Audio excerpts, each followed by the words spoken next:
Hello student, very good evening. I hope you are fine. Welcome to expert classes by Manju ma'am. Student, जैसा कि आप सभी लोग जानते हैं कि अब आप लोगों का क्या है, सारा सब्जेक्ट जो है एग्ज़ाम ख़त्म हो गया लगभग.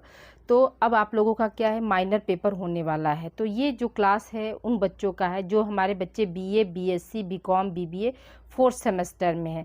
पेपर माइनर इस बार क्या होगा, उनका लिखित परीक्षा होगा स्टूडेंट. ठीक है, इसके पहले क्या था, उनका ऑब्जेक्टिव ओएमआर पर होता था.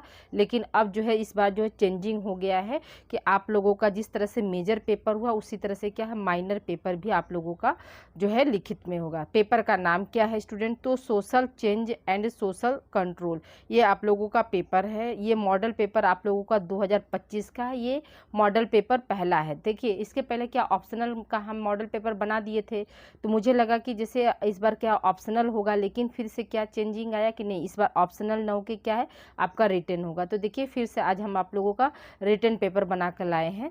तो देखिए स्टूडेंट, बिल्कुल घबराइए मत, आप बिल्कुल चैनल से बने रखिए. आज देखिए, आज हम आप लोगों का चौथा यूनिट कंप्लीट कर दिए हैं. टोटल आप लोगों को जो है 4 यूनिट पढ़ना है, यानी 1 से लेकर 4 यूनिट आप लोगों को पढ़ना है. तो जिसमें हम पीछे से स्टार्ट किए हैं, चौथा यूनिट आप लोगों का आज हमने जो है कंप्लीट भी कर दिया और उसको जो है समाप्त भी कर दिया. बस खाली एक टॉपिक उसमें बच गया, HIV एड्स. तो उसको हम आगे के मॉडल पेपर में आप लोगों को हम दे देंगे.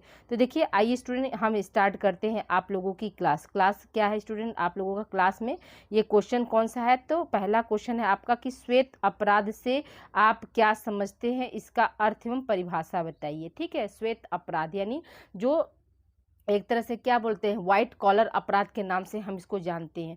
तो ये श्वेत अपराध करता कौन है, तो जो बड़े बड़े बिजनेसमैन होते हैं, जो उच्च वर्ग के लोग होते हैं, आपके जो है नेता हो गए, ये सब क्या है, ये सब जो है मतलब व्हाइट पोशाक में जो है अपराध करते हैं. तो उन्हीं को जो है क्या कहते हैं, हम श्वेत अपराध के नाम से जानते. तो देखिए यहाँ पे क्या है, सुंदर एवं संभ्रांत वेशभूषा में रहने वाले इन उच्च वर्गीय व्यक्तियों द्वारा अपने पद एवं व्यवसाय की आड़ में किए जाने वाले अपराध को हम श्वेत अपराध कहते हैं. तो देखिए, जो बड़े नेता होते हैं, बड़े बड़े बिजनेसमैन होते हैं, और क्या है, जिनका पद क्या है, ऊंचा है, तो वो क्या है, अपने मतलब पद के, ठीक है, अपने मतलब अपने पद का, अपने स्टेटस का दुरुपयोग करके क्या करते हैं, उसकी आड़ में जो है अपराध करते हैं. वही हमारा क्या है, श्वेत अपराध होता है. श्वेत अपराध की धारणा सर्वप्रथम डॉक्टर एडविन सदरलैंड ने दिया था. ठीक है, श्वेत अपराध को या व्हाइट कॉलर क्राइम्स को किसने दिया है स्टूडेंट, याद रखिएगा कि व्हाइट कॉलर क्राइम को जो है किसने दिया है, तो एडविन सदरलैंड के द्वारा जो है दिया गया.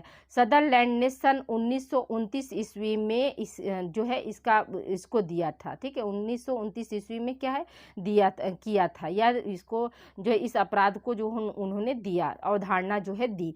एक अवधारणा के रूप में श्वेत सन अपराध को परिभाषित करते हुए सदरलैंड ने बताया कि, जब इसकी देखिए परिभाषा क्या है, ये यहाँ पर बताया, श्वेत सन अपराध को एक ऐसा अपराध कहा जा सकता है जिसे एक प्रतिष्ठित तथा उच्च सामाजिक स्थिति वाला व्यक्ति अपने पेशे के दौरान, पैसे नहीं होगा स्टूडेंट, ठीक है, यहाँ पर पेशे, ठीक है, पेशे के दौरान करता है. ठीक है, पेशे के दौरान करता है, यानी कोई जैसे अपना बिजनेस स्टार्ट किया, बड़े बड़े देखिए कंपनियां जो होती हैं, तो उसमें क्या होता है, उसमें क्राइम होता है ना स्टूडेंट, मतलब अब उसके आड़ में जैसे प्रलोभन देकर, किसी की गरीबी का फ़ायदा उठाकर बहुत सारे जो है क्राइम जो है होते हैं. तो अब देखिए यहाँ पे क्या है, जैसे आप एग्जांपल यहाँ पर समझ लीजिए, जैसे यदि कोई इंजीनियर किसी व्यक्ति की हत्या कर दे तो इसे श्वेत सन अपराध नहीं बल्कि अपराध कहा जाएगा. ठीक है, यानी जैसे कोई इंजीनियर है, वो क्या किया, किसी व्यक्ति की हत्या कर दिया, किसी व्यक्ति को वो मार देता है जान से, तो वो क्या है, वे आपका श्वेत सन अपराध के अंतर्गत नहीं आएगा, लेकिन वो क्या अपराध के अंतर्गत आएगा, क्योंकि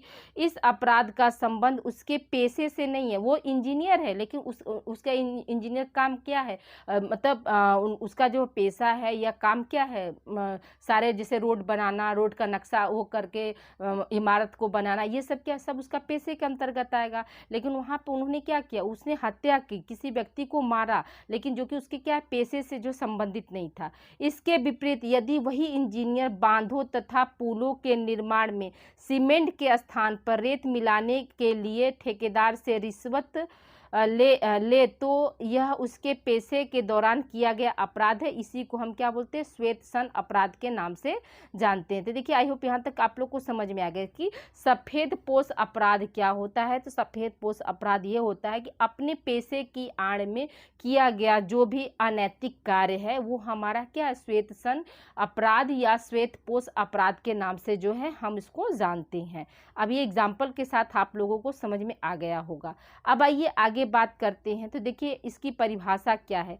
परिभाषा देखिए क्लीनार्ड के अनुसार उन्होंने क्या परिभाषा दिया जो है श्वेत सन, कानून का वह उल्लंघन जो मुख्य रूप से व्यापारियों, व्यवसायियों तथा राजनीतिकों जैसे समूह द्वारा अपने व्यवसाय के संबंध में किया जाता है, वही क्या है आपका जो है क्या है, सफ़ेद पोश या सफ़ेद सन अपराध के अंतर्गत। फिर क्या है, फ्रैंक हार्टंग के अनुसार, फ्रैंक हार्टंग ने क्या कहा, उन्होंने बताया कि श्वेत अपराध व्यापार से संबंधित कानून का ऐसा उल्लंघन है जो किसी कंपनी, कारखाने, प्रतिष्ठान या उसके प्रतिनिधियों द्वारा अपने व्यापार चलाने के लिए किया जाता है। ठीक है, तो उन्होंने क्या बताया, उन्होंने ये बताया कि जो श्वेत अपराध है वो क्या, व्यापार से संबंधित ऐसा कानून का उल्लंघन, कानून का उल्लंघन का मतलब क्या हुआ कि कानून के विपरीत जो है, कानून जो भी लॉ बनाया गया उसके क्या ठीक विपरीत कार्य करना ही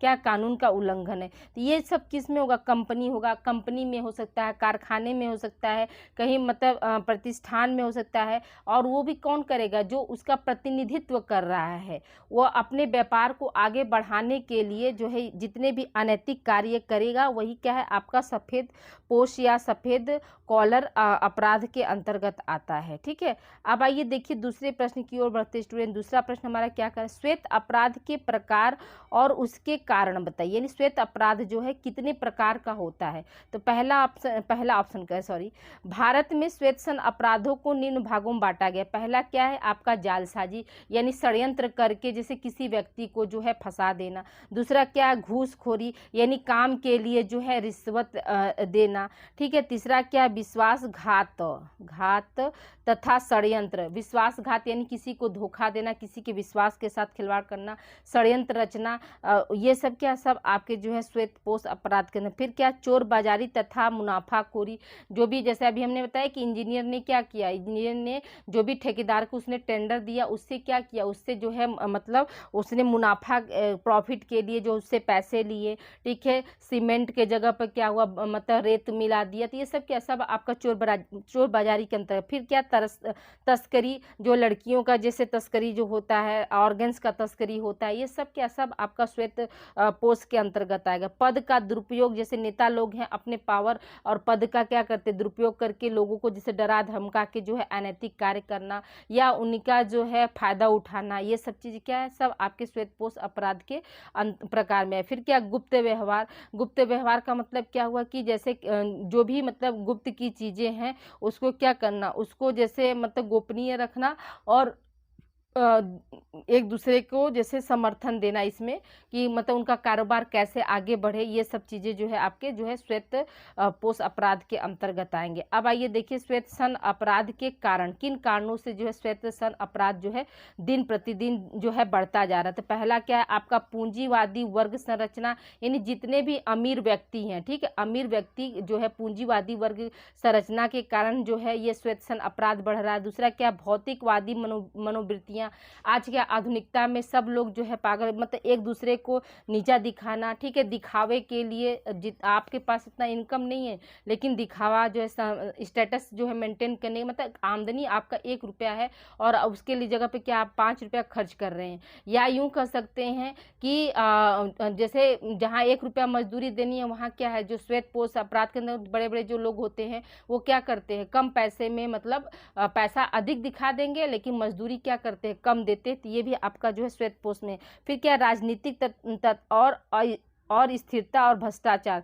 राजनीतिक स्थिरता और भ्रष्टाचार में क्या आप सभी लोग देख रहे हैं कि इस समय क्या हर चीज़ के हर लाइन में कोई ऐसा लाइन नहीं जिसमें जो है करप्शन ना हो। फिर क्या है, कानूनों की अपर्याप्तता है, मैंने जो भी कानून है उनके लिए जैसे अलग अलग कानून नहीं बनाना, कानून बना है तो जो है सुनवाई नहीं की जाती थी। ये सब चीज़ें क्या है, सब आपके जो है स्वेच्छा अपराध के कारण हो जाए। फिर क्या है, कानून से अनभिज्ञता, मतलब कानून बना है लेकिन लोग क्या उसके बारे में जान नहीं रहे, उसके बारे में उनको जानकारी नहीं है, इसलिए भी क्या है स्वेच्छा को अपराध जो है बढ़ते जा रहे हैं। फिर सामाजिक सांस्कृतिक मूल्य, क्या मतलब उनका सामाजिक वैल्यू क्या है, सांस्कृतिक वैल्यू क्या है, इस पर भी जैसे उनको नहीं पता है। ठीक है, अपराधी समूहों का संगठन बनना, तो जो बड़े बड़े जो लीडर होते हैं, प्रॉपर्टी डीलर होते हैं, तो वो क्या एक तरह से माफिया गैंग के साथ जो है मिलकर जो है मतलब बहुत सारे आपराधिक कार्य जो है अपने बिजनेस के आड़ में करते रहते। फिर क्या, प्राथमिक नियंत्रण में हानि, जो भी प्राइमरी कंट्रोलर है उसका क्या हास होना, यहाँ पर हानि या हास आप दोनों भी लिख सकते हैं।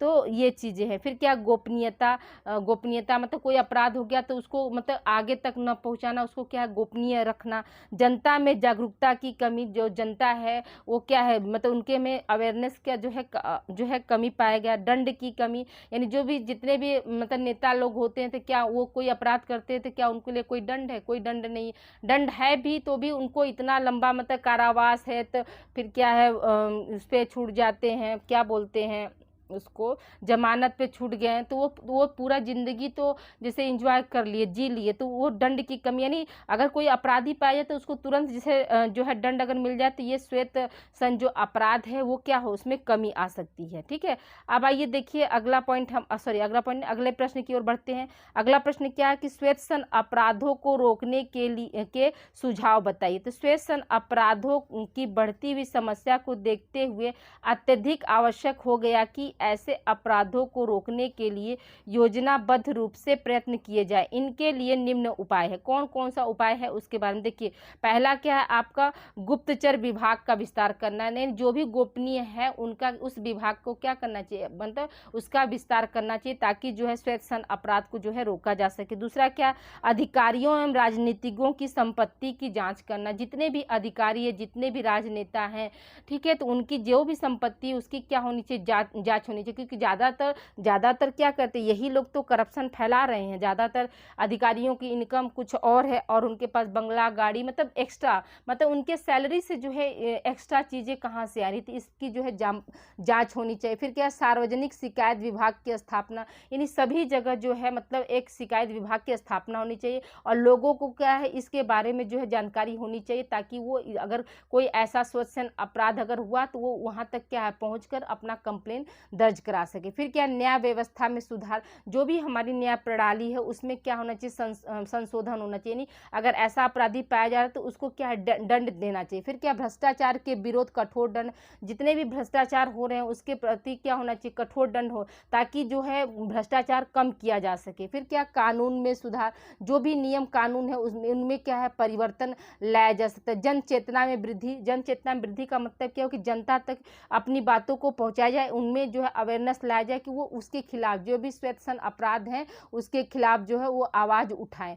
फिर क्या है आपका 8वां पॉइंट है आपका कि राष्ट्रीय चरित्र का निर्माण। अब देखिए राष्ट्रीय चरित्र का निर्माण कैसे करेंगे उसके बारे में हमने थोड़ा सा लिख दिया है कि श्वेत सन अपराधों की समस्या एक बड़ी समस्या तक, ठीक है सॉरी, एक बड़ी सीमा तक राष्ट्रीय विरोधी एवं स्वार्थपूर्ण मनोवृत्तियों का परिणाम है। एक अधिकारी द्वारा कुछ रुपयों के लिए अपने देश के गुप्त भेद दूसरे देश को दे देना, छोटे से लाभ के लिए रिश्वत लेकर राष्ट्र की बड़ी संपत्ति को हानि पहुंचाना, या एक बड़े जनसमूह के स्वास्थ्य की चिंता न करके वस्तुओं में मिलावट करके करना, यही क्या है, यही आपका जो इसी मनोवृत्ति के परिणाम है। तो जो राष्ट्रीय चरित्र का निर्माण कैसे हो सकता है, जब हम क्या करेंगे, जैसे आज क्या है आधुनिकता में लोग इतने पागल हैं कि आप देख रहे हैं कोई भी अब जो है साग सब्जी हुआ, अनाज हुआ, कोई भी आपका जो है शुद्ध नहीं है, सब में क्या है मिलावटीपन आ गया। अब क्या है, लोग जैसे डिब्बे का आइटम ज़्यादा रखना जो है ज़्यादा पसंद करते हैं, तो कहीं ना कहीं उसमें भी तो प्रिजर्वेशन डाला गया, तो वो भी तो कहीं ना कहीं हमारे शरीर के लिए हार्मफुल है। तो आज जो है पैसे कमाने की इतनी होड़ हो चुकी है, इतनी भीड़ हो चुकी है कि लोग क्या है एक दूसरे के केयर को भी ध्यान में नहीं दे रहे हैं, और जाहिर सी बात है कि वो भी वही खा रहे हैं, ऐसा नहीं है कि वो अपने लिए अलग कर रहे हैं। तो जो पैदा कर रहे थे वो भी, तो आज क्या है, आज सिर्फ सभी लोगों का जो है एक ही टारगेट रहता है कि हमको पैसा कमाना है और कैसे भी कमाना है। तो उसके लिए क्या है, वो अपना हेल्थ के लिए भी नहीं चिंता करते हैं, उसमें क्या है मिलावटीपन जो है ज़्यादा मिलावट करके जो है लोगों तक जो है पहुँचाना। तो ये कहीं ना कहीं क्या है, आपके स्वास्थ्य के लिए हानिकारक है। और सबसे बड़ा चीज़ जो होता है जीवन, देखिए हेल्थ इज़ वेल्थ, कहा जाता है ना कि स्वास्थ्य ही जो है धन होता है। क्योंकि अगर आप मान लीजिए खूब पैसा कमा रहे हैं, अगर डायबिटिक के पेशेंट हो गए तो उस पैसे का क्या ही मतलब है? क्या आप मीठे का इंजॉय ले सकते हैं? आप थायराइड के पेशेंट हो गए तो क्या आप ठंडे चीज़ों का जो है सेवन कर सकते हैं? आपका अगर बीपी कोलेस्ट्रॉल ये सब बढ़ गया तो आपके पास पैसा है, अफरात है, लेकिन क्या आप बहुत चीज़ों को खा सकते जैसा एक सामान्य व्यक्ति खाता है? बिल्कुल नहीं खा सकते। इसलिए कहा जा रहा है कि आपका जो स्वास्थ्य है वो सबसे बड़ा जो है धन होता है। अगले प्रश्न की ओर बढ़ते स्टूडेंट, अगला प्रश्न हमारा क्या है, मद्यपान से आप क्या समझते हैं? देखिए इसमें भी आप देखिए स्टूडेंट, थोड़ा सा इसमें हम बताना स्टार्टिंग में भूल गए, तो याद रखिएगा कि ये भी आपका जो है 75 नंबर का ही क्वेश्चन आएगा, जिसमें आप लोगों को 5 क्वेश्चन जो होगा वेरी शॉर्ट करना होगा, यानी अति लघु वाला रहेगा। दूसरा आपका 8 क्वेश्चन में से फिर 5 क्वेश्चन जो है आप लोगों को वेरी शॉर्ट क्वेश्चन रहेगा, सॉरी हाँ वेरी शॉर्ट वाला रहेगा, ठीक है, वेरी शॉर्ट क्वेश्चन रहेगा, सॉरी वेरी शॉर्ट तो हो गया। 5 जो है लघु उत्तर यानी शॉर्ट क्वेश्चन रहेगा, और जो है आपको 4 लॉन्ग क्वेश्चन देगा, 4 में से 2 क्या होगा आपको लॉन्ग क्वेश्चन का। जैसे आपने मेजर पेपर किया सेम उसी तरह से क्या है आपका माइनर पेपर भी उसी तरह से होगा, 75 का होगा। तो टोटल आपको 5 5 10, जैसे मेजर 12 में करते, सॉरी 5 5 10 2 12, 2 लॉन्ग क्वेश्चन को आप करते थे, 5 शॉर्ट क्वेश्चन को करते थे, और 5 क्या था वेरी शॉर्ट करते थे। तो सेम चीज़ आपका यहाँ भी वही है, 5 जो है वेरी शॉर्ट, 5 आपका शॉर्ट, और 2 क्या होगा लॉन्ग। तो उसको जोड़ेंगे तो कितना होगा 12 क्वेश्चन रहेगा। तो उसी तरह से तो देखिए इसमें आज की जो ये क्लास है तो इसमें हमने मिक्स करके देखिए शॉर्ट फॉर्म में भी कुछ क्वेश्चन बना दिया, वेरी शॉर्ट में भी हो गया, आपका एक लॉन्ग क्वेश्चन भी है। और आगे का जो है पार्ट 2 यानी कल का जो पार्ट 2 मॉडल पेपर 2 रहेगा, तो उसमें हम 3rd यूनिट और 2nd यूनिट कवर कर देंगे स्टूडेंट, ठीक है। इससे ज़्यादा आप लोगों को नहीं पढ़ना है, बस हम आप लोगों को 3 मॉडल पेपर देंगे, 3 या 4, इससे ज़्यादा मॉडल पेपर नहीं देंगे, बस 3 और 4 मॉडल पेपर आप लोग पढ़ लीजिए, आपके मैक्सिमम क्वेश्चन जो है यहीं से सॉल्व हो जाएंगे स्टूडेंट। तो आइए अगले प्रश्न की ओर बढ़ते हैं। देखिए मद्यपान से आप क्या समझते हैं? देखिए साधारण शब्दों में कहा जा सकता है कि मद्यपान का अर्थ शराब का सेवन करना है, तथा जो व्यक्ति शराब का सेवन करता है उसे हम मद्यसेवी या एल्कोहलिक कहते हैं। मद्यसेवी या शराबी दोनों कह सकते हैं। तो शराबी कहना तो थोड़ा सा वो अनकंफर्टेबल वर्ड लग रहा है, लेकिन मद्यसेवी जो आप कहेंगे ये चीज़ सही रहेगा, ठीक है। फिर क्या फेयर चाइल्ड ने क्या लिखा है, जो फेयर चाइल्ड है तो उन्होंने मद्यपान को क्या समझते हैं, क्या बताया उन्होंने? तो देखिए शराब पीने की असामान्य तथा बुरी आदत ही क्या है मद्यपान है। उन्होंने क्या बताया कि जो शराब पीने की असामान्य का मतलब कि कोई उसमें रूल रेगुलेशन नहीं है, सुबह से स्टार्ट हो गए आपकी एक लत लग गई, तो उसमें क्या है आप कहीं ना कहीं आप चाहे अच्छी क्वालिटी का शराब पीजिए चाहे लो क्वालिटी का शराब पीजिए, दोनों स्थिति में क्या है आपके जो है इंटरनल ऑर्गन्स जो है डैमेज होना ही है, ठीक है। ब्रांड का पिएंगे तो वो धीरे धीरे काम करेगा, लेकिन जहर पॉइजन का काम दोनों ही करेंगे, ठीक है। जैसे आप चाय पीते हैं तो चाय पत्ती जो होती है अगर आप ब्रांड में लेंगे तो थोड़ा सा क्या होगा उसकी अच्छी क्वालिटी मिलेगी, तो उसमें भी निकोटीन पाया जाएगा, तो वो धीरे धीरे कहीं ना कहीं आपके लंग्स को इफेक्टेड करेगा ही करेगा। आज नहीं 10 साल 20 साल 30 साल जो आप छोटे दाने वाली पत्ते वाली चाय अगर लेते हैं तो उसमें भी आपका निकोटीन पाया जाए। जिससे क्या है चाय भी पीना क्या है ये भी तो एक लत ही है, एक आदत है, तो वो भी कहीं ना कहीं क्या है हमारे बॉडी को वो भी नुकसान पहुंचाता है। लेकिन जितनी तेज़ी से शराब पान गुटखा ये सब पहुंचाता है उतनी तेज़ी से आपका जो है ये चाय नहीं। लेकिन चाय भी क्या है कहीं ना कहीं आपके हेल्थ के लिए जो है हार्मफुल होती है।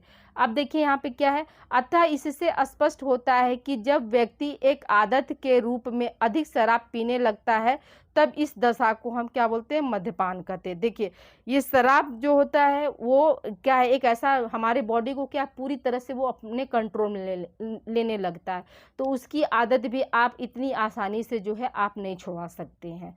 तो यही चीज़ है। तो पहले तो देखिए लोग कहते क्या है कि मतलब शराब हम लोग इसलिए पीते हैं कि हमें बहुत टेंशन है, बहुत ज़्यादा, तो क्या पीने से वो मतलब टेंशन ख़त्म हो जाता है? ऐसा नहीं ना, कुछ देर के लिए आपको जो है उत्तेजना, आवेग जो भी है, या आप बिल्कुल शांत मन होकर सो लेंगे, रिलैक्स हो लेंगे, लेकिन जब जगेंगे तो फिर तो वही टेंशन, यानी जो समस्या है वो तो वहीं की वहीं पड़ी रह गई, उस समस्या का तो निदान तो हुआ नहीं। तो फिर तो एक मतलब क्या है, एक मतलब अपने को जताने के लिए कि नहीं हम मतलब पान खाते हैं, गुटखा खाते हैं या ड्रिंक लेते हैं, तो इससे क्या होता है, मेरा टेंशन दूर होता है। टेंशन दूर नहीं होता, टेंशन वहीं पे है, बस क्या है आपका माइंड डाइवर्ट होता है और आप बस सो जाते हैं। लेकिन प्रॉब्लम तो वही है, प्रॉब्लम्स का सोल्यूशन तो आप ढूंढेंगे तब ना मिलेगा कि क्या मतलब ये सब चीज़ें जो अनैतिक चीज़ें हैं उसको खाने से अगर प्रॉब्लम सॉल्व होने लगे तो फिर महिलाएं भी खाना शुरू कर दें, है ना। बॉयज़ क्या कहते हैं, बहुत टेंशन था इसलिए मैंने इसका सेवन किया, है ना। तो वहाँ पर गर्ल्स भी कर सकती हैं, हालांकि कुछ गर्ल्स भी इस लाइन में हैं, सारी तो नहीं लेकिन कुछ तो है। मान लीजिए 100% में आपका जो है 10% गर्ल्स भी इसमें अब इन्वॉल्व हो रही हैं, लेकिन 90% तो अभी भी गर्ल्स ऐसी हैं जो कि इनका मतलब नहीं, और ना ही वो चाहती हैं कि उनका लाइफ पार्टनर जो है ऐसी आदत वाला मिले। तो ये सब चीज़ें जो है, जो भी हो, अनैतिक चीज़ हमेशा गलत ही होती है, तो इसका जो है सेवन नहीं करना चाहिए। तो देखिए मद्यपान क्या होता है ये आपको समझ में आ गया। अब आइए देखिए हम नेक्स्ट प्रश्न की ओर बढ़ते हैं। अगला प्रश्न हमारा क्या है कि मादक द्रव्य व्यसन यानी ड्रग एडिक्शन से आप क्या समझते हैं। ठीक है, ड्रग एडिक्शन क्या होता है ये आपका है। तो वास्तविकता यह है कि नशे के लिए केवल शराब, टिंचर या जिंजर का ही प्रयोग नहीं होता, बल्कि हशीश, गांजा, चरस, कोकीन, अफीम, स्मैक तथा मार्फिन ऐसे भी पदार्थ हैं जिनका बढ़ती हुई आधुनिक युग की एक बहुत बड़ी जो है समस्याओं में से एक है। तो आप देख रहे हैं कि इस समय क्या है, प्रेजेंट टाइम में आप देख रहे हैं अफीम हुआ, ठीक है, आपका जो है चरस हुआ, गांजा हुआ और ये ड्रग हुआ। तो ये ऐसे एक बार शराब की तो आदत छूट सकती है, यानी आपने उसमें प्रवेश किया तो वहाँ से वापस तो आपके आने के चांसेस हैं। लेकिन अगर ड्रग एडिक्शन की अगर आपको लत लगी, यानी वहाँ पर क्या है, आपके जाने के तो रास्ते हैं, ठीक है स्टूडेंट, आप वहाँ जा सकते हैं लेकिन आप वहाँ से बैक नहीं हो सकते हैं। ठीक है, ड्रग एडिक्शन जो है वहाँ पर क्या आपको ले जाने का तो रास्ता बना दिया, लेकिन आपको सोचिए कि आप वहाँ से बैक हो जाए तो आप वहाँ से बैक नहीं हो सकते हैं। ये इतनी ज़्यादा जो है घातक है। आप सभी लोग देखिए मूवीज़ वगैरह में देखते हैं, जो भी ड्रग्स वगैरह जो लेते हैं वो क्या है, उनके पेरेंट्स जो है ज़्यादा डिस्टर्ब हो जाते हैं, फिर एक समय ऐसा आता है कि वो सुसाइड, उसके बिना वो जी नहीं सकते हैं, उनको किसी भी कीमत पर वो ड्रग्स चाहिए। तो जो है ड्रग्स एडिक्शन में क्या है, आप वहाँ जा सकते हैं लेकिन वहाँ से आपका रिटर्निंग संभव नहीं है। फिर देखिए क्या वास्तव में मादक द्रव्य का तात्पर्य उन नशीली दवाओं तथा पदार्थों से है जिनका उपयोग करने से व्यक्ति कुछ समय के लिए उत्तेजना, प्रसन्नता और शक्ति का अनुभव करता है। यानी जैसे वो ड्रग ले लिया वो क्या हो गया, उत्तेजित हो जाता है, वो खुश हो जाता है और उसको लगता है कि हमारे अंदर बहुत ज़्यादा जो है ताकत आ गई। लेकिन एक बार इसका सेवन आरंभ कर देने के बाद व्यक्ति में निरंतर उसका उपयोग करने की इच्छा क्या है, बढ़ती जाती है। धीरे धीरे इन पदार्थों के उपयोग पर वह इतना निर्भर हो जाता है कि इनका सेवन के बिना वह स्वयं को अस्वस्थ महसूस करने लगता है। इस दशा को हम मादक द्रव्य व्यसन कहते हैं। ठीक है, तो ये देख लीजिए यहाँ पे इसका अर्थ भी हमने बता दिया कि अगर उसका जो है सेवन कर रहा है तो कुछ पल के लिए जो है उत्तेजित हो गया, प्रसन्नचित हो गया और शक्ति का अनुभव करने लगा। लेकिन एक बार अगर उसने ले लिया तो फिर क्या उसकी बॉडी जो होती है, उसके बॉडी के जो भी ऑर्गन्स होते हैं वो क्या उसके डिमांड करने लगते हैं और वो उसके बिना नहीं रह सकता और कहीं ना कहीं उसके दिमाग में चलने लगे अगर मुझे वो नहीं मिला तो मैं अस्वस्थ हूँ। तो इसके लिए क्या वो मतलब उसका आदी हो गया। तो यही क्या है आपका जो है ड्रग एडिक्शन कहलाता है। अब देखिए WHO ने उसकी जो है मतलब परिभाषा क्या दी, तो आप देखिए WHO के अनुसार उसकी परिभाषा को हम देख लेते हैं। मादक द्रव्य व्यसन कम या अधिक समय के लिए उन्माद की वह दशा है जो किसी नशीले पदार्थ के लगातार प्रयोग से उत्पन्न होती है तथा व्यक्ति और समाज दोनों के जीवन के जीवन को के नहीं, वो जीवन को जो है विघटित करती है। ऐसा नहीं है कि जो व्यक्ति जो है वो ले रहा है ड्रग तो सिर्फ वही विघटित होगा, नहीं, उसका समाज ही विघटित होता है। कहीं ना कहीं किसी के घर में अगर ड्रग एडिक्टिंग वाले अगर कोई भी सदस्य निकल जाता है तो वो पूरा परिवार जो है बिखर कर रह जाता है। जब परिवार बिखरेगा तो जाहिर सी बात है कि परिवार का संबंध जो होता है समाज से होता है, तो समाज और परिवार दोनों क्या होंगे, विघटित होंगे, सिर्फ उस एक व्यक्ति की वजह से। इतना ज़्यादा घातक जो है आपका मादक द्रव्य व्यसन होता है। अब आइए बात करते हैं हम मादक द्रव्य व्यसन के कारण, यानी किन कारणों से जो है मतलब ड्रग एडिक्शन होता है। तो पहला क्या कारण है, सुख की इच्छा, यानी व्यक्ति जो है इतना ज़्यादा मतलब सोचता है कि नहीं इसको हम लेंगे तो इससे क्या होगी, मुझे सुख की इच्छा होगी। फिर क्या, नगरीकरण, यानी जो है नगरीकरण, यानी वो गांव में रहने की अपेक्षा क्या शहर में ज़्यादा रहना पसंद करेगा और वहाँ पे क्या ड्रग एडिक्शन में वो शामिल हो जाएगा। फिर क्या, जीवन की निराशाएं, जीवन की निराशाएं अगर आ रही हैं तो उसका खुद व्यक्ति ही जिम्मेदार है, न कि कोई और। तो निराशा कैसे आती है, निराशा ऐसी ही आती है ना कि हम जो चीज़ चाह रहे हैं वो हमको नहीं मिल रहा, हम अपने जीवन में बहुत कुछ करना चाहते हैं लेकिन कर नहीं पाते हैं, कभी समय अभाव से, कभी पूंजी अभाव से, और मतलब कभी कोई मुझे नहीं समझ रहा है। ये सब चीज़ें कहीं ना कहीं जो है निराशा लाती हैं। लेकिन समस्या अगर है तो उसका समाधान भी है, और उसका समाधान ये नहीं है कि आप ड्रग एडिक्शन करें तो ही उसका समाधान है। ठीक है, दोस्तपूर्ण संगति, देखिए दोस्ती भी सबसे ज़्यादा अहम भूमिका निभाती है कि हम किस सोसाइटी में बैठ रहे हैं, कैसे लोगों के बीच हम रह रहे हैं। कहा जाता है ना कि दोस्ती इतना मायने नहीं रखती, लेकिन नहीं, दोस्ती, हमारा जो फ्रेंड सर्कल है वो कैसा है, ये बहुत हमारे लाइफ पर जो है इम्पैक्ट डालता है, बहुत ज़्यादा प्रभावपूर्ण। जैसे अगर आपकी जो भी संगति रहेगी, अगर आपका फ्रेंड सर्कल पढ़ने लिखने और कुछ करने वाला है तो जाहिर सी बात है कि आपके अंदर भी वही सारी क्वालिटी आ जाएंगी। धीरे धीरे क्या, संगति, कहा जाता है संगति में जो रंगत होती है वो आप एक दूसरे पर क्या छाप छोड़ती है। अगर आप पढ़ने वाले बच्चों के बीच में आप बैठेंगे तो आप सिर्फ पढ़ाई की बातें करेंगे। आप अगर बिजनेसमैन के मतलब बिजनेसमैन वाले टाइप के बच्चों के साथ अगर बैठते हैं तो आप सिर्फ बिजनेस के बारे में सोचेंगे कैसे करना है। ठीक है, अगर आप वहीं पर क्या किसी को जैसे बहुत ज़्यादा सजना संवरना ये सब में, फैशन में अगर ज़्यादा मतलब उनका है, अगर आप उनसे उनके पास बैठते हैं तो आपकी भी कहीं ना कहीं क्या होगी, मेंटालिटी आपकी भी बिल्कुल वैसी ही हो जाएगी। तो ये है कि संगत का जो रंगत होता है वो कभी भी साथ नहीं छोड़ता है। इसीलिए कहा जाता है ना कि आप दोस्ती जो है अच्छे लोगों से करिए, अच्छी चीज़ों को आप सीखेंगे, क्योंकि जो हमारा फ्रेंड सर्कल होता है वो कहीं ना कहीं जो है हमारे व्यक्तित्व को, हमारे अपने आप को कहीं ना कहीं वो बहुत ज़्यादा जो है प्रभावित करता है। फिर क्या, असामान्य व्यक्तित्व है, इसमें क्या होता है, व्यक्तित्व जो होता है असामान्य व्यक्तित्व वाले के साथ भी अगर हम बैठेंगे तो भी वो कहीं ना कहीं जो है आपके जो है मादक द्रव्य व्यसन का कारण बन सकता है। प्रतिकूल दशाएं, ठीक है, प्रतिकूल दशाएं यानी कहने का मतलब यहाँ पे क्या हो कि हम जो चीज़ चाह रहे हैं सारी स्थितियाँ क्या है विपरीत हो गई, उसकी वजह से क्या होते हैं बहुत से जो युवा पीढ़ी या युवतियाँ जो होती हैं या किशोर या किशोरियाँ जो होती हैं वो क्या है ड्रग्स का जो है सेवन करने। मनोवैज्ञानिक कारक, कहीं ना कहीं जो है मनोवैज्ञानिक यानी उनके दिमाग में आता है कि नहीं ड्रग्स लेने से जो है हमको बहुत शांति मिलती है, तो ये भी एक कारक हो। फिर नैतिक मूल्यों में हानि, यानी जो संस्कार हैं, ठीक है, जो संस्कार है वो कहीं ना कहीं आज के परिवेश में क्या है, आज के परिवेश में क्या हम अपने बच्चों को संस्कार वाली बातें वो या नैतिकता वाली बातें सिखा पाए, नहीं, बिल्कुल आधुनिकता में हम बढ़ते चले जा रहे हैं। तो जो नैतिक मूल्यों को जो हम हानि कर रहे हैं, अपने पेरेंट्स से कैसे बात करना चाहिए, अपने मदर इन लॉ से कैसे बात करना चाहिए, ये सब चीज़ें क्या है, सब चीज़ें हमको से तो वही चीज़ हमारे क्या बच्चे सीखेंगे।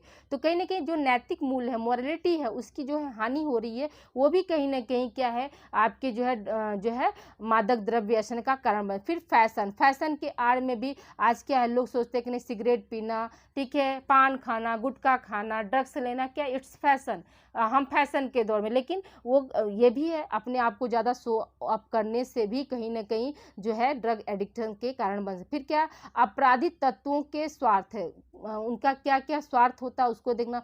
सार्वजनिक भ्रष्टाचार, सार्वजनिक भ्रष्टाचार भी कहीं ना कहीं जो है ड्रग एडिक्शन का जो है कारण बनता है। फिर क्या, एकाकीपन, एकाकीपन का मतलब क्या हुआ कि अकेलापन।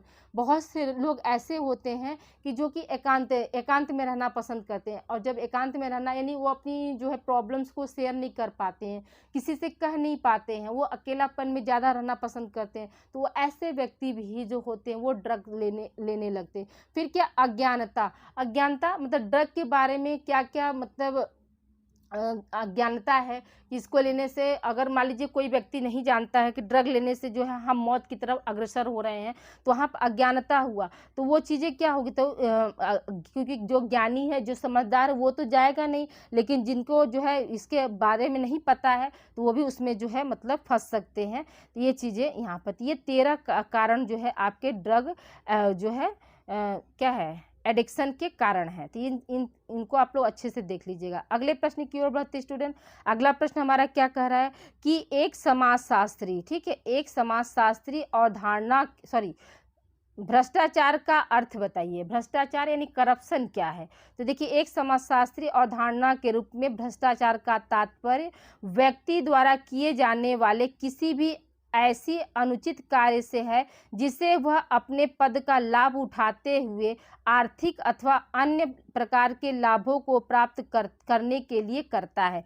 तो देखिए, भ्रष्टाचार क्या है? भ्रष्टाचार, जैसे आप कुर्सी पे बैठ गए हैं, ठीक है, और आपको मान लीजिए सैलरी जो है 50,000 मिल रही है, लेकिन आपने अपने पद का फायदा उठाने के लिए क्या, किसी का काम करना है, ठीक है, इस काम का इतना पैसा लगेगा, आप 5,000 लाइए, आपका काम हो जाएगा। तो आप मान लीजिए उस व्यक्ति को 25,000 30,000 का लाभ है, तो सोचेगा ना कि जान 30,000 या 40,000 का लाभ तो मुझे मिल रहा है ना, तो उसमें अगर 5,000 मैं खर्च दे रहा हूँ तो क्या ही जाता है। तो ये क्या हुआ, अपने पद के लिए एक तरह से उसका दुरुपयोग किया ना, तो वही चीज़ यहाँ पे है, भ्रष्टाचार। फिर क्या, इसका तात्पर्य है कि छल कपट, विश्वासघात, जालसाजी, पक्षपात, रिश्वत के द्वारा आर्थिक लाभ प्राप्त करना, जानबूझकर अपने उत्तरदायित्व की अवहेलना करना, किसी भी अनैतिक जीवन, ठीक है, किसी का अनैतिक जीवन व्यतीत करने के लिए, किसी को अनैतिक जीवन व्यतीत करने के लिए बाध्य करना, यही सब क्या, सब आपके जो है भ्रष्टाचार की जो है अभिवृत्तियां हैं। तो याद रखिएगा कि भ्रष्टाचार के अंतर्गत क्या है, छल कपट हो सकता है, किसी के साथ हम विश्वासघात करेंगे, वो भी है, किसी को जालसाजी के जरिए जो है फंसा देना, ठीक है, किसी के गलत कार्य को जो है उसका पक्षपात करना, रिश्वत के द्वारा जो है अपनी आर्थिक स्थिति को जो है सुधारना, ठीक है, जानबूझकर अपने दायित्व का अवहेलना करना, या किसी को अनैतिक जीवन व्यतीत करने के लिए बाध्य करना, ये सब क्या, सब आपके भ्रष्टाचार के अंतर्गत आता है। अब आइए अगले प्रश्न की ओर बढ़ते हैं। अगला प्रश्न हमारा क्या कह रहा है कि आत्महत्या से आप क्या समझते हैं, यानी सुसाइड क्या होता है। तो देखिए, जैसा कि आत्महत्या शब्द से ही स्पष्ट होता है, इसका तात्पर्य व्यक्ति जानबूझकर अपने जीवन को समाप्त करना चाहता है। देखिए, आत्महत्या क्या है, तो आत्महत्या वह होता है जिसमें क्या, व्यक्ति जानबूझकर, यानी वो क्या है, वो जान रहा है कि ये गलत है, लेकिन फिर भी क्या है, वो अपने जीवन को समाप्त करता है, यही क्या है, आत्महत्या है। ऐसा नहीं है कि हर प्रॉब्लम का सॉल्यूशन आपका आत्महत्या है। आत्महत्या जो है किसी भी प्रॉब्लम का सॉल्यूशन नहीं होता है। पहले क्या, व्यक्ति को बात करना चाहिए, ठीक है, आत्महत्या के लिए भी बहुत हिम्मत चाहिए, सभी लोग जो है आत्महत्या नहीं कर सकते हैं, ठीक है। तो ये चीज़ें जो है, आत्महत्या जो हम कह रहे हैं कि जो आपको शब्द, यानी जानबूझकर अपने आप को समाप्त करना या अपनी जान लेना ही आत्महत्या है। इसके पश्चात भी आत्महत्या की अवधारणा इतनी सरल नहीं है, क्योंकि आत्महत्या जैसे व्यवहार में अनेक सामाजिक मानसिक परिस्थितियों का जो है समावेश होता है।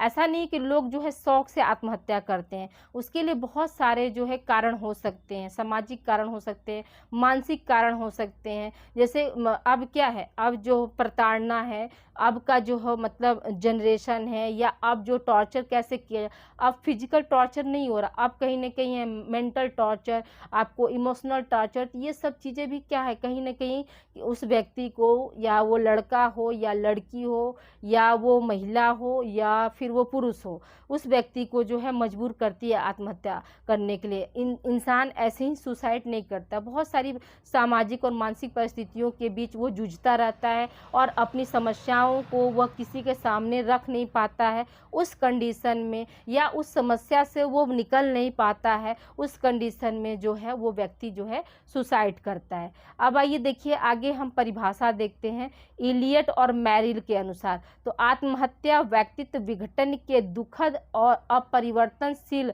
अंत का स्थिति है, ठीक है, अंत का क्या स्थिति है, यह व्यक्ति की मनोवृत्तियों में होने वाले उन क्रमिक परिवर्तनों का अंतिम स्तर है जिसमें व्यक्ति के मन में जीवन के प्रति प्रेम के स्थान पर क्या है, घृणा की भावना जो है उत्पन्न हो जाती है।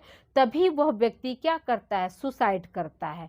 तो ये चीज़ आप ध्यान दीजिएगा। ये परिभाषा जो है इलियट और मैरिल ने क्या, अब देखिए दुर्खिम ने क्या परिभाषा दिया। तो दुर्खिम के अनुसार भी देख लेते हैं। आत्महत्या का तात्पर्य किसी भी ऐसी मृत्यु से है जो प्रत्यक्ष अथवा अप्रत्यक्ष रूप से व्यक्ति की सकारात्मक अथवा नकारात्मक क्रियाओं का परिणाम होती है तथा इस परिणाम के बारे में व्यक्ति पहले से ही जागरूक होता है। यही चीज़ क्या होता है, यही आपका जो है मतलब दुर्खिम के अनुसार यह परिभाषा दिया। हाँ, आइए देखिए सुनिए, दुर्खिम ने क्या बताया। दुर्खिम ने ये बताया कि आत्महत्या का तात्पर्य क्या है, तो ऐसी मृत्यु जिसमें क्या प्रत्यक्ष और अप्रत्यक्ष, यानी वहाँ पे क्या है, प्रत्यक्ष रूप से भी उस व्यक्ति पर प्रभाव पड़ेगा, यानी सकारात्मक बातों का भी प्रभाव पड़ेगा और नकारात्मक क्रियाओं का भी परिणाम का जो स्वरूप होता है, वही क्या है, आत्महत्या जो है दुर्खिम के अनुसार इसकी परिभाषा दी गई। अब आइए आगे हम देखते हैं, अगले प्रश्न की ओर बढ़ते हैं। अगला प्रश्न हमारा क्या कह रहा है कि आत्महत्या के सामान्य कारण कौन कौन से हैं, या इसी को पूछ सकता है कि आत्महत्या के सामान्य कारक कौन कौन से हैं। दोनों चीज़ें हो सकती हैं, या सामान्य कारण पूछ सकता है या सामान्य कारक पूछ सकता है। तो देखिए आत्महत्या के सामान्य कारण या कारक क्या है, निम्नलिखित है।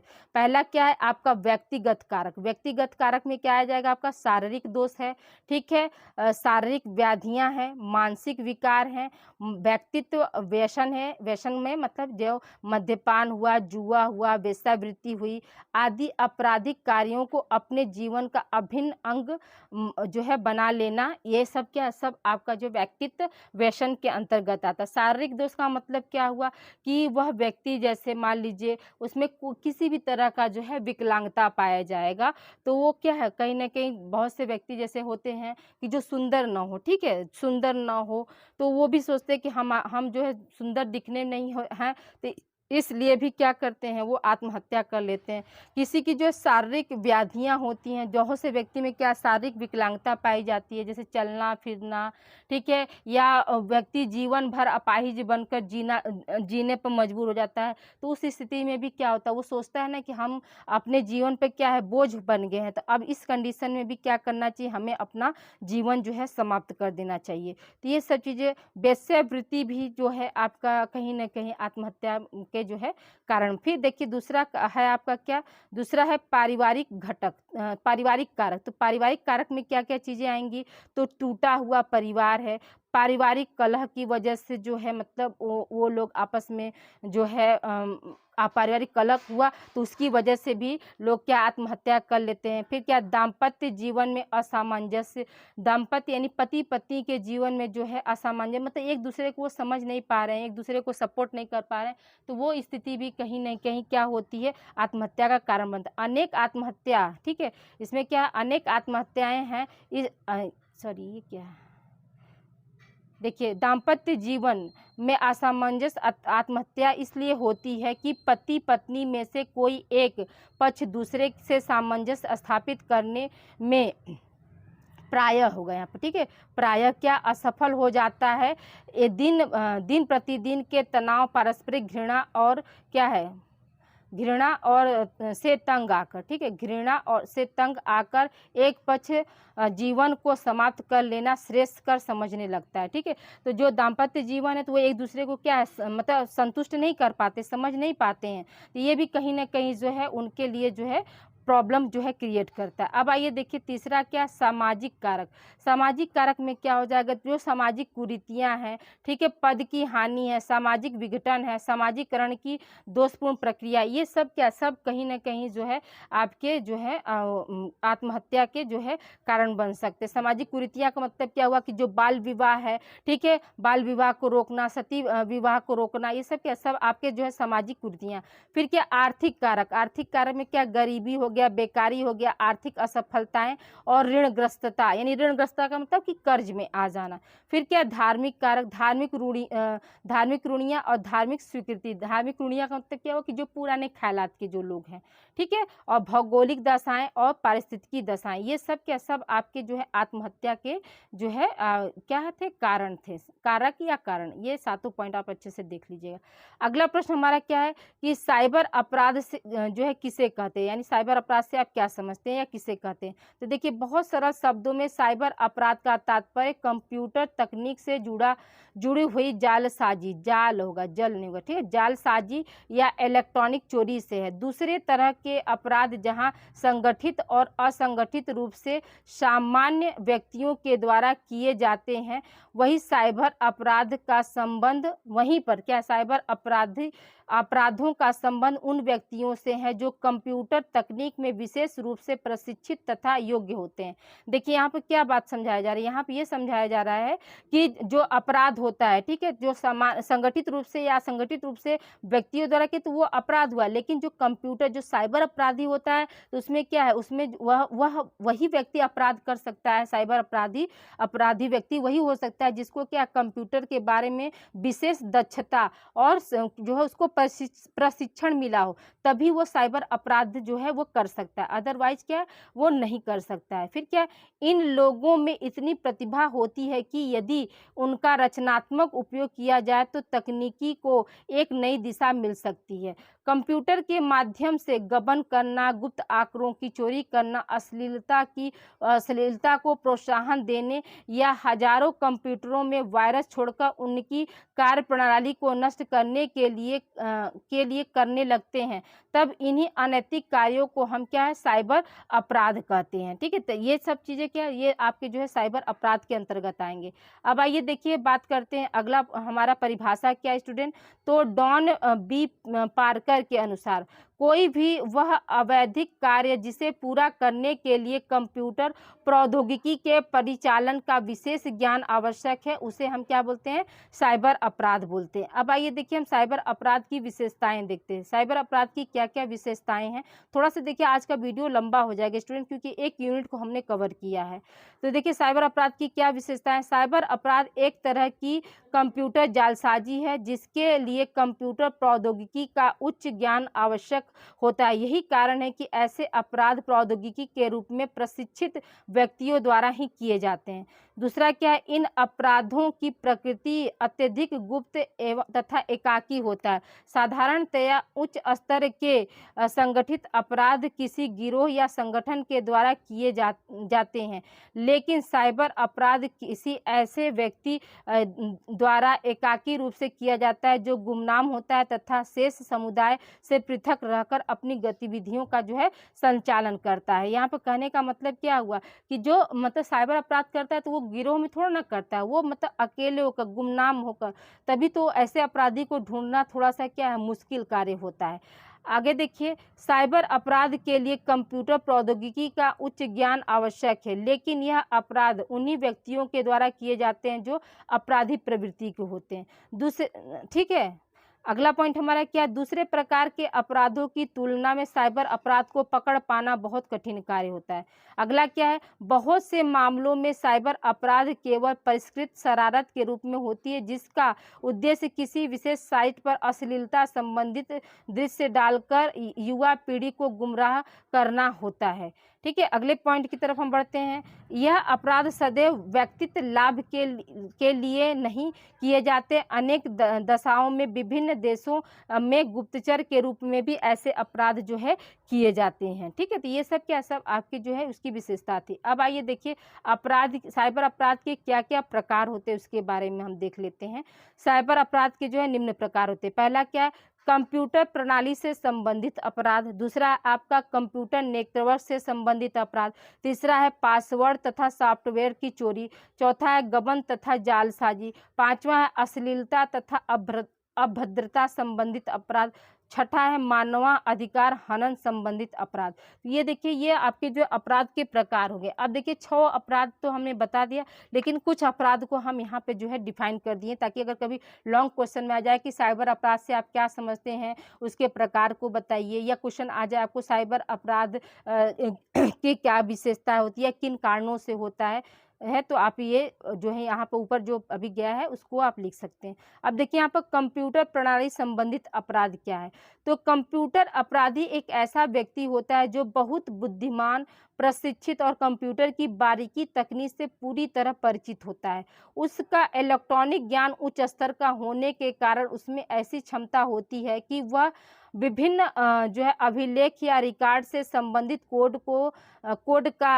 को ज्ञात करके उसके द्वारा तरह तरह के अपराध कर सकते हैं। कंप्यूटर प्रणाली से संबंधित अपराध इस प्रकार, पहला क्या है, आपका छल पूर्वक किसी विशेष संस्थान के आंकड़ों में परिवर्तन कर देना। दूसरा है नकली सॉफ्टवेयर बनाकर अधिक लाभ प्राप्त करना। तीसरा, कंप्यूटर नेटवर्क के माध्यम से चोरी करना। चौथा है बड़े बड़े प्रतिष्ठानों की महत्वपूर्ण सूचनाओं से संबंधित कोड को ज्ञात करके प्रौद्योगिकी तथा सुरक्षा संबंधी जासूसी करना। अगला है आपका नापतोल से संबंधित उपकरणों में इस तरह परिवर्तन करना जिससे क्या उपभोक्ता को हानि हो। तो ये सब क्या, सब आपके कंप्यूटर से संबंधित अपराध है। फिर क्या, किसी महत्वपूर्ण सॉफ्टवेयर का चोरी करना, ठीक है। महत्वपूर्ण अभिलेख से संबंधित तारीखों में हेराफेरी, यानी कहीं कुछ है तो कहीं कुछ करके गड़बड़ी पैदा कर देना। फिर क्या, संपत्ति संबंधित मूल अभिलेखों को जो है नष्ट करना। अब देखिए दूसरा हमारा क्या है, दूसरा है पासवर्ड तथा सॉफ्टवेयर की चोरी करना। पासवर्ड तथा सॉफ्टवेयर चोरी में क्या है, कंप्यूटर से संबंधित सभी कार्यक्रम एक विशेष पासवर्ड से संबंधित होते हैं। जैसे आप लोग जीमेल चलाते हैं तो उसका क्या होता है, पासवर्ड होता है ना। अगर पासवर्ड अगर आप दे दिए, अगर पता चल जाता है तो क्या है, आपके जो दूसरा सामने वाला जो व्यक्ति आपकी हर एक एक्टिविटी पर जो है वो नज़र रख सकता है। तो इसलिए कहा जाता है ना कि अपना पासवर्ड जो है किसी को आप मत दीजिए। फिर क्या, पासवर्ड के द्वारा किसी साइट को खोलकर उससे संबंधित आंकड़ों और संदेशों को एकत्रित और परिवर्तित किया जा सकता है। वर्तमान युग में कंप्यूटर तकनीक में दक्ष लोग ऐसे चुंबकीय टैप्स जो है विकसित करने लगे हैं जिससे किसी विशेष पासवर्ड की पहचान करके अवैध रूप से उससे संबंधित सामग्री को दूसरे व्यक्ति द्वारा प्रयोग करना संभव हो जाता है। इस तरह से प्राप्त की गई व्यक्तिगत सूचना, गुप्त आंकड़े और दूसरी सूचनाओं अवैध रूप से उन व्यक्तियों तक पहुंचा दी जाती है जिनके पास उनका विशेष महत्व होता है। सॉफ्टवेयर की चोरी का संबंध किसी कंप्यूटर में निहित एक पूरे प्रोसेसिंग की चोरी करने से है। इनके मामलों में इस तरह की चोरियां जो है कभी कभी राष्ट्र सुरक्षा के लिए भी क्या है, खतरा बन जाती हैं। तो देखिए सॉफ्टवेयर की चोरी, पासवर्ड की चोरी क्या होती है, इसके बारे में हमने आप लोगों को बता दिया। अब आइए देखिए तीसरा क्या, आपका गबन तथा जो है जालसाजी। गबन क्या है तो जालसाजी क्या था, इसको देख लेते हैं। देखिए यहाँ पे क्या, साइबर अपराध से जुड़ी हुई यह एक विशेष तकनीक है जिसके द्वारा किसी व्यापारिक प्रतिष्ठान, कंपनी, बैंक में जमा हजारों लाखों ग्राहकों की धनराशि के कुछ अंश को बहुत परिष्कृत ढंग से चुरा लिया जाता है। इसके अंतर्गत बैंक या कंपनी में होने वाली कुल राशि के लेन देन का योग उतना ही रहता है। यद्यपि जमाकर्ताओं की छोटी छोटी राशियों की चोरी से अपराध करने वाले व्यक्तियों को बहुत अधिक जो है धन प्राप्त हो जाता है। यानी जो सामने दिखेगा कि उनका सब कुछ, लेकिन वहाँ से क्या थोड़ी थोड़ी अमाउंट जो है वो लोग जो है चुरा लेते हैं। इसी को गबन या जालसाजी कहते हैं। अब आइए, ये आपका इंपॉर्टेंट प्रश्न, यहाँ से निश्चित तौर पर क्वेश्चन ये प्रश्न 101% आएगा। देखिए दहेज या दहेज प्रथा से आप क्या समझते हैं, दहेज प्रथा के कारण बताइए, किन कारणों से जो है यहाँ पर कारण बना लीजिएगा, ठीक है। कारण, पारिवारिक जीवन की समस्याओं में दहेज प्रथा वर्तमान समय की सबसे व्यापक और गंभीर समस्या है। यह सच है कि हिंदू समाज में बाल विवाह, विवाह विच्छेद पर नियंत्रण और बहुत सी दूसरी रूढ़ियों के कारण अनेक विघटनकारी प्रवृत्तियां उत्पन्न हुई हैं, लेकिन दहेज प्रथा ने व्यक्ति, परिवार, संपूर्ण समाज में के सामने जितनी गंभीर सामाजिक और आर्थिक समस्याएं उत्पन्न की है उतना संसार में किसी भी दूसरे समाज में देखने को नहीं मिला। यानी कहने का मतलब क्या हुआ कि जैसे बाल विवाह भी एक समस्या था, डाइवोर्स भी एक समस्या है, लेकिन उन सबसे भी बड़ी समस्या क्या है, आपका दहेज प्रथा है। यानी ये इतनी बड़ी है कि इसके आगे जितनी भी समस्याएं वो सब क्या है, सब आपके छोटी छोटी हैं।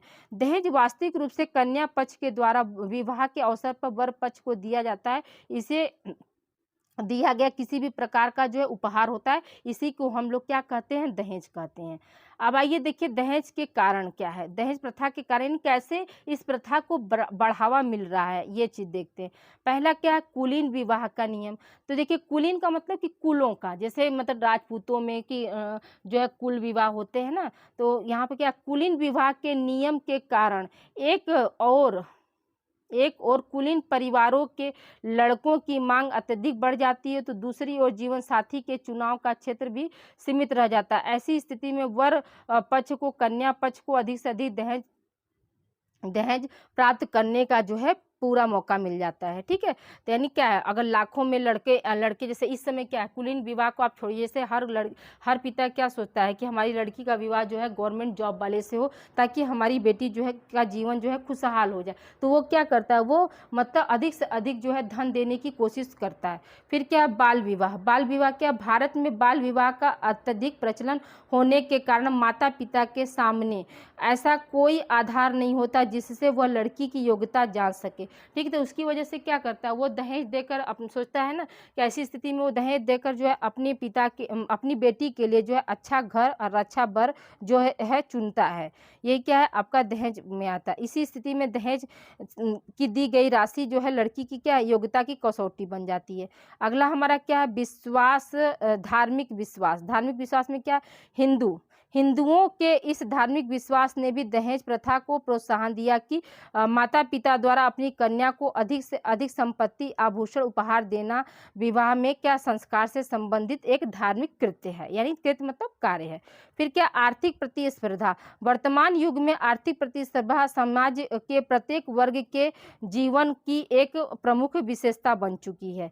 ये भी है आपका। फिर क्या, काले धन में वृद्धि का मतलब क्या हुआ कि वर्तमान समय में क्या है, जो नंबर 2 का काम कर रहा था, काले धन में वृद्धि हुआ, जिसकी वजह से क्या करता है, वो पैसा वो तो बैंक में जमा तो कर नहीं सकता है, तो वो क्या करेगा, अपनी बेटी के लिए अच्छा वर ढूंढने के लिए अधिक से अधिक जो है पैसा जो है खर्च करेगा, ताकि बेटी को अच्छा घर भी मिल जाए, अच्छा वर भी मिल जाए, और उसके जो है पैसे का जो है सदुपयोग भी हो जाए।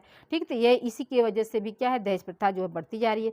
फिर क्या है, अगला पॉइंट हमारा क्या है, पुरुष प्रधान सामाजिक व्यवस्था। तो जैसा कि आप सभी लोग जानते हैं कि भारत एक ऐसा देश है जहाँ पर क्या सदियों से पुरुषों का राज चलता आ रहा है। पुरुष समाज भारत कल भी था, पुरुष समाज जो है भारत आज भी है, और हमेशा क्या होगा, पुरुष समाज ही भारत रहेगा। तो देखिए यहाँ पे क्या, भारतीय समाज सदैव एक पुरुष प्रधान समाज रहा है, जिसमें सभी परंपराओं व्यवहारों का निर्धारण पुरुषों के पक्ष में होता है। दहेज प्रथा के माध्यम से स्त्रियों पर पुरुषों के प्रभुत्व को स्थापित करने का प्रयत्न किया गया। ऐसा नहीं है कि स्त्रियों ने कभी इस व्यवस्था का विरोध नहीं किया, लेकिन जब भी किया तो स्त्रियां स्वतंत्रता के नाम पर ऐसा कोई विरोध नहीं किया जो कि कालांतर में उन्हीं के लिए असमर्थताओं का जो है बन जाए। अगर किसी स्त्री ने भी अगर इसका विरोध किया तो क्या हुआ, ये पुरुष समाज जो है इसको दबा दिया, और इसके स्वरूप में क्या हुआ, इसमें जो है मतलब बदलता चला। जैसे पिता क्या कहा, पिता ने ये कहकर समझा दिया अपने बेटी को कि बेटी मैं ये दहेज नहीं दे रहा हूँ, तुम्हें क्या है एक गिफ्ट, ये माता पिता के एक आशीर्वाद है जिसमें मैं दे रहा हूँ, जिसको तुम्हारे साथ ये जीवन भर रहेगा। हाँ, तो ऐसे क्या हुआ इस चीज़ को, तो पिता भी क्या पुरुष समाज के ही हुआ, तो वो भी क्या है कहीं ना कहीं उस चीज़ को जो है बढ़ावा दिया। फिर क्या, संस्कृतिकरण की प्रक्रिया। संस्कृतिकरण प्रक्रिया का मतलब क्या, संस्कृतिकरण वो प्रक्रिया जिसके अंतर्गत निम्न हिंदू जातियां अपने उच्च जातियों के व्यवहारों को आदर्श मानकर उनका अनुकरण करने का प्रयत्न करती हैं। भारत में आज भी वह सभी क्षेत्र में वह प्रभावपूर्ण बन रही है। जैसे क्या है, उच्च वर्गीय लोगों का जो है तुलना क्या है निम्न वर्ग के लोग भी कर रहे हैं, जबकि उनका क्या है, उनके पास उतने जो साधन नहीं है, लेकिन वह संस्कृति मतलब उनको मतलब उनके अनुसार वो चलना चाहते हैं। सामाजिक प्रतिष्ठा का प्रतीक, जितना दहेज मिलेगा उतना समाज में सम्मान बढ़ेगा, ये भी एक कारण है। माता पिता का प्रभुत्व, कहीं ना कहीं जो है माता पिता का जो प्रभुत्व भी जो है इसका एक कारण बन जाता है। तो ये सब चीज़ें क्या है, कहीं ना कहीं जो है आपके दहेज प्रथा के जो है मतलब उत्तरदायी हैं। आज देखिए स्टूडेंट, थोड़े सा आज क्लास क्या हुआ, आज लंबा हो गया, लेकिन हमने कोशिश किया एक यूनिट कवर करने का। तो इसी तरह से आपको सारे क्लास हम आप लोगों को समय पर दे देंगे। यानी 3 मॉडल पेपर में आप लोगों का जो है 75 क्वेश्चन में से आप लोग मेरे द्वारा जो है 75 नंबर का क्वेश्चन रहेगा। तो एटलीस्ट कम से कम आप लोग जो 65 तक तो आप लोग पहुँच ही जाएंगे। ठीक है, तो स्टूडेंट आप लोग को क्लास कैसी लगी, और बिल्कुल आप लोग घबराइए मत, आप लोग बस धैर्य बनाकर पढ़िए और सभी को हम क्लास देंगे। जैसे जैसे मुझे जो है अदर सब्जेक्ट का भी सिलेबस मिलता जाएगा तो मैं आप लोगों के लिए कोर्स ज़रूर लगा दूंगी। ओके स्टूडेंट, आज की क्लास आप लोगों को कैसी लगी आप लोग कमेंट करके ज़रूर बताइएगा। Thank you for watching student. अपना ध्यान रखिए और एंजॉय के साथ आप पढ़िए।